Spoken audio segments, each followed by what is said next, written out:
اگر جو بھی ہماری سیاسی جماعتیں ہیں وہ مستحکم ہو گئی ہوتی، مضبوط ہو گئی ہوتی، منظم ہو گئی ہوتی، انہیں منظم ہونے دیا گیا ہوتا، ان سیاسی مذہبی جماعتوں نے فوج کا ساتھ نہ دیا ہوتا، اس کے ہاتھ کی جو ہے نا وہ طاقت نہ بنے ہوتے، چھڑی نہ بنے ہوتے، سیاسی حکومتوں کو ڈسٹیبل کرنے میں انہوں نے حصہ نہ ڈالا ہوتا.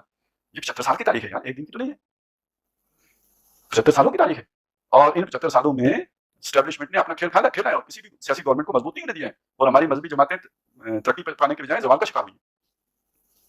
وہ آگے نہیں بڑھی. یہ نہیں تھا کہ جی سن 53 میں ان کی 7 سیٹیں تھیں تو 70 میں 10 ہو گئی، یا 70 میں 10 تھی تو 2002 میں آ کے جو 13 میں آ کے ان کی جو ہے نا وہ 50 ہو گئی. اب تو بیچارے ضمانتیں ضبط کرواتے پھرتے ہیں. آگے تو نہیں بڑی بات، پیچھے گئی ہے، ریورس میں گئی ہے اور اپنی اسٹریٹ پاور بھی کھو دی. جو 77 میں تھی، جو 73 میں اتنی مضبوط تھی کہ اتنی بڑی قادیانی لابی کو شکست دے کے انہوں نے وہ ان کو کافر قرار دلوا لیا تھا. اگر وہ عوامی پریشر ہوتا تو اسمبلی میں کرنا تھا وہ کام. آج وہ طاقت کہاں ہے، کس کے پاس ہے؟ تو لوز کیا ہے گراؤنڈ، آگے نہیں بڑھے. باقی ایک آپ نے یہ ساری مثالیں دی ہیں، میں آپ کے سامنے 2 مثالیں رکھتا ہوں. الجزائر ایک ملک تھا، اس ملک میں ایک اسلامک فرنٹ کے نام سے ایک اتحاد بنا، اس کو 86% ووٹس ملے. یہ 91-92 کی بات ہے، 90-91 کی 86% ووٹ اسے ملے. اس کو اقتدار منتقل ہونے سے پہلے مارشل لا لگے. دوسری مثال، یہ تو سب آپ کے سامنے، یہ تو میں نے پرانی کہانی سنا دی آپ کو چلیں، لیکن یہ کہ تازہ ترین مثال مصر کی ہے، مرسی. پاکستان میں تازہ ترین مثال عمران خان صاحب کی ہے.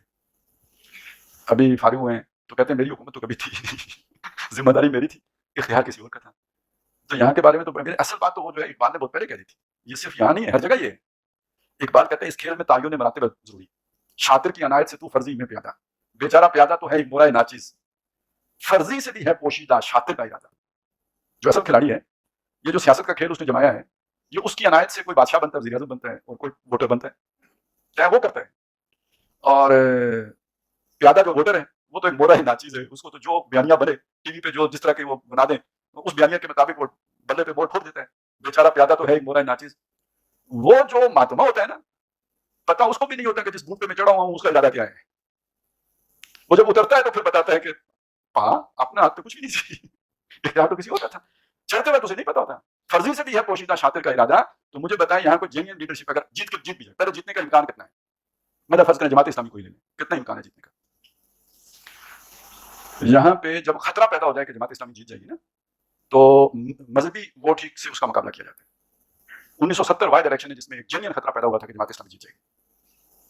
اور ان الیکشن میں جب مخالفانہ کیمپین چلی ہے تو ایسی ایسی باتیں بھی ہوئی تماشے کی کہ ایک مذہبی جماعت کا جلسہ ہو گیا، وہ بھی انتخابی جلسہ تھا مذہبی جماعت کا. بڑے مولوی صاحب آئے، ان کے سب سے بڑے مولوی صاحب، تو بڑا مجمع ہے ہزاروں کا. تو انہوں نے کہا لوگوں درود شریف پڑھو. تو ویسے بھی عام طور پہ مولوی صاحب تقریر کرنے سے پہلے کہتے ہیں درود شریف پڑھو، تو لوگوں نے وہ سمجھ کے پڑھ لیا. انہوں نے کہا پھر پڑھو، لوگوں نے کہا پھر پڑھو، انہوں نے کہا پھر پڑھو، پھر پڑھ لیا. پھر انہوں نے 6-7 دفعہ پڑھا کے پھر روتے ہوئے کہا کہ لوگوں پڑھ لو، جماعت اسلامی آ گئی تو درود پہ پابندی لگا دے گی. آپ کو جماعت اسلامی کو ووٹ دے گا. تو یہاں تو فرقہ واریت اتنی بڑی ہے نا.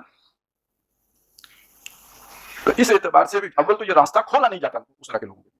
دوسری بات یہ ہے کہ اگر بالفرض محال آپ جیت بھی جائیں تو اگلی بات وہ ہے جو میں نے آپ کو بتائی، پھر وہ ڈسٹیبل کرنے کے لیے کام شروع ہو جاتے ہیں.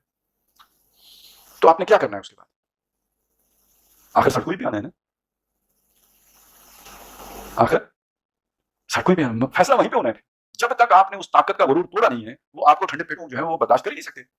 جنہوں نے لیاقت علی خان کو مار دیا، جنہوں نے جناح کو ٹھکانے لگا دیا، جنہوں نے محترمہ فاطمہ جناح کو جناح غدار کر دیا، بھٹو نے ذرا آنکھیں دکھائیں تو پھانسی چڑھ گیا، اور تو اور جس اپنے نے بھی کوئی اپنی مرضی چلانے کی کوشش کی تو جہاز پٹ گیا. اپنے لائے ہوئے لاڈلے کے ساتھ 4 سال سے زیادہ نہیں کر سکے، تو وہ اسلام لانے والوں کے ساتھ جناب یس سر آمنا و صدقنا یہ نہیں ہو سکتا. لہٰذا آخری فیصلہ وہیں پہ ہونا ہے. اور دوسری بات اس میں یہ سمجھ لیں، اللہ تعالیٰ بھی یہ اقتدار آزمائشوں سے گزارے بغیر نہیں دیتا. اس کی سنت ہی نہیں ہے کہ آزمائشوں سے گزارے بغیر اقتدار دیتے، کیونکہ آزمائش سے گزرے بغیر اگر اقتدار مل گیا تو اس بات کا خطرہ ہے کہ مفاد پرست لوگ بھی ساتھ آ گئے. پہلے ویسے آزمائشیں آتی ہیں کہ تمام مفاد پرست چپ ہٹ جائیں، دور ہو جائیں، بھاگ جائیں، کلیئر ہو جائیں کہ بھئی یہ کون ہے، who is who and what is what. یہ چھانٹی ہوئے بغیر اللہ تعالیٰ کی مدد نہیں آتی. قرآن مجید سے یہ بات بالکل صاف ہے.